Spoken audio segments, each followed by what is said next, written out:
Good morning, welcome to Breakfast with Naga Manchetti and Charlie State. Our headlines today. People with Omicron are less likely to end up in hospital, as studies suggest it could be milder than previous COVID variants.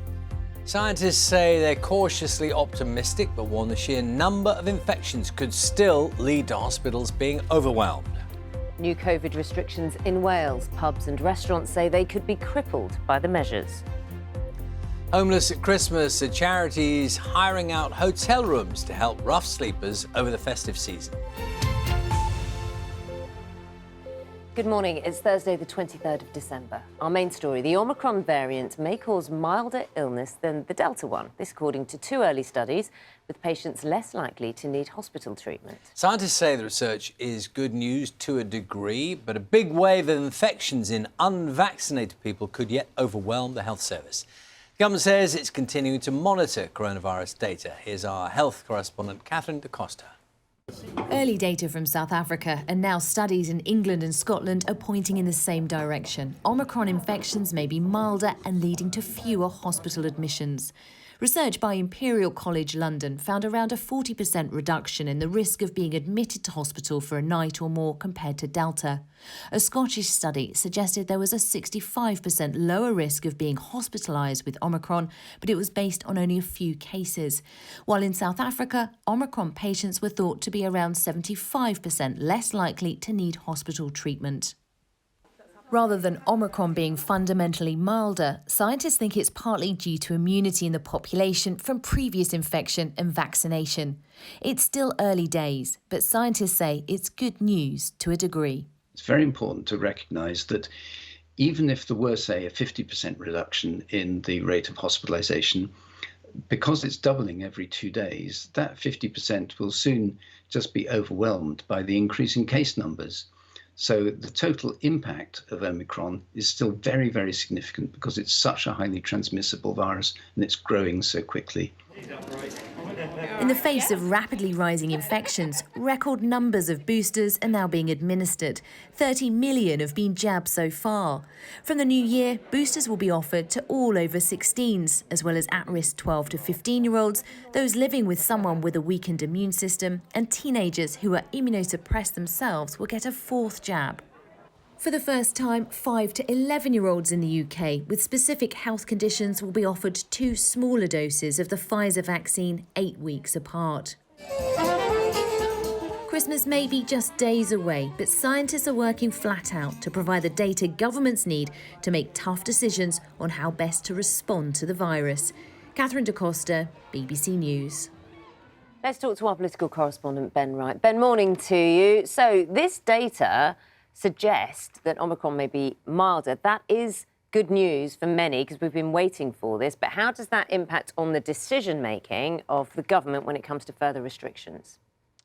Good morning, Naga. Well, yes, it's certainly encouraging, and there'll be much more data and more research papers coming out in the coming weeks that will form the decisions politicians are taking. And I think the question is, do they take a precautionary approach now or not? And what we're seeing across the UK are different approaches being taken. We have seen in Scotland, in Wales and Northern Ireland this week, their first ministers, their leaders, do press conferences, make announcements, explain that in their view, new measures are needed now to protect public health, measures that will come in on Boxing Day and in the weeks following that. England is currently out of step. Boris Johnson, we know, had a meeting of his ministers earlier this week. They decided not to take any action immediately, and there is a great question mark over whether they do anything after Christmas. They are not being very forthcoming with their plans. All we're being told is that Number 10 continues to study the data, and they feel it's too early to put the sort of restrictions in place that other parts of the UK have. Boris Johnson, of course, has his own political considerations too. We know his cabinet is split on this. They are reluctant to go down the route of further restrictions for England until they're sure that the Omicron wave will result in many more hospitalisations that could overwhelm the NHS. Until they're sure of that, I think they're going to hold back going further at this stage. Ben, thanks very much. Pubs and restaurants in Wales say they fear they could be crippled by new COVID restrictions being brought in on Boxing Day. From Sunday, no more than 6 people will be allowed to sit together for food and drink. It's part of the measures being reintroduced in response to the Omicron variant. Here's more from our Wales correspondent, Thomas Morgan. From Boxing Day, it'll feel like déjà vu again in Wales. The rule of 6 will be back, table service will be needed at licensed premises, and nightclubs have been told they must shut altogether. Another blow for an industry reeling after a difficult 18 months, and one that was expecting a bumper Christmas. Probably the thing that underpins it the most is customer confidence. So all of these messages say that hospitality is not safe, and it is safe. Of course, it'll mean a decline in footfall, decline in sales. You know, going into the start of the year when we were hopefully looking forward with a bit of optimism, we're now on the back foot again and having to restart things. Although an extra £120 million has been set aside to help those affected, some businesses took to social media yesterday bemoaning the announcement, with some suggesting they couldn't operate under these new measures. Later today, the Economy Minister will outline how the extra money will be divided amongst those affected. In addition, spectators at sports and large events will be banned for now. While only guidance has been put in place for household mixing, there is a limit of 30 indoors before breaking the law. The decision was made in order to protect the NHS from further pressure this winter. The question many are asking, though, is for how long will restrictions be in place this time around? Thomas Morgan, BBC News, Cardiff.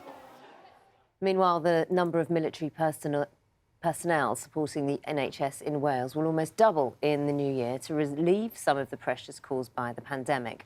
Another 183 servicemen and women will help the Welsh ambulance service as drivers. NHS Wales has warned that up to 17% of its staff could be ill or self-isolating next month when the Omicron wave is expected to peak.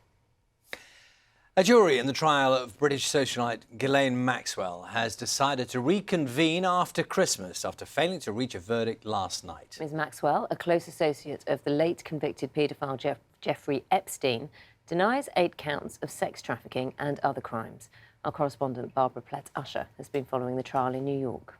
The jury deliberated for 2 full days, but it wasn't able to reach a verdict before Christmas, and the court has now recessed for the holiday weekend. The jurors are considering 6 counts against Ghislaine Maxwell of grooming and transporting girls for sex. And the case is narrowly focused on the accusations of 4 women who say that she facilitated or participated in Jeffrey Epstein's abuse of her. The jurors have several times asked the judge to send them transcripts of testimony or to clarify certain issues. They will come back on Monday to continue deliberating about whether to convict Ghislaine Maxwell of all, some, or none of the charges. In the meantime, Ms. Maxwell will be spending Christmas at the Federal Detention Center in Brooklyn, where she's been for more than a year, with this decision still hanging over her. Footage has been released of 2 babies being pulled from the wreckage of a tornado last week in the US state of Kentucky. They've been placed in a bath by their grandmother for protection.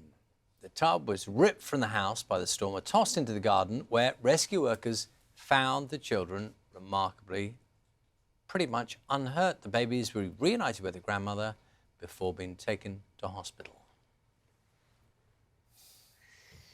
Gibraltar and the capitals of the Falkland Islands and the Cayman Islands are among 39 places vying to win official UK city status. It's the first time British overseas territories and Crown dependencies are being included in the competition as part of the Queen's Platinum Jubilee celebrations. The winners will be announced in June next year. The Duchess of Cambridge has paid tribute to the inspirational people who served their communities during the pandemic. She delivered her message during a carol service held at Westminster Abbey earlier this month, which will be shown on Christmas Eve. The service will showcase music from the Westminster Abbey Choir, as well as performances from Leona Lewis and Ellie Goulding. We wanted to say a huge thank you to all those amazing people out there who've supported their communities. We also wanted to recognise those whose struggles perhaps have been less visible too. We've been through such a bleak time. We've seen so many challenges. We've lost our loved ones. We've seen our frontline workers under immense pressure. And also we've been more emotionally and socially distanced and isolated from each other. But I suppose through that separation, we've also realised how much we need each other.